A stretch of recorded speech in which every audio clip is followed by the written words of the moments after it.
A former Minneapolis police officer is heading to prison after he was convicted of killing an unarmed woman in 2017. CBS News' Tom Hanson has details of his sentence.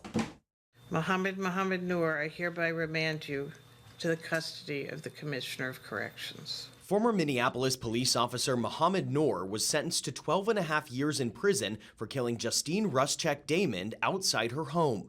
The Australian native and yoga instructor had called police to report a possible sexual assault.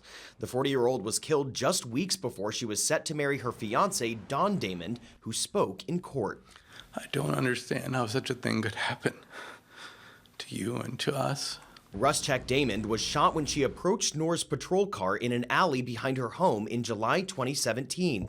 Noor fired through the window. He testified he and his partner heard a loud noise and were startled, and that he shot to save his fellow officer's life. He read a letter to the court. The moment I pulled the trigger, I felt fear.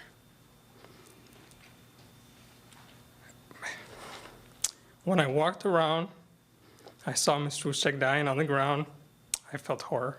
Noor's attorneys asked he be sentenced to probation, but report to jail for a week on Damond's birthday and the anniversary of her death. A prison sentence prevents healing. Prosecutors strongly argued against that proposal. Such a sentence would be wildly inappropriate in a case of this severity. In April, Noor was convicted of third-degree murder and second-degree manslaughter. He is the first police officer in Minnesota to be convicted of murder. Tom Hanson, CBS News.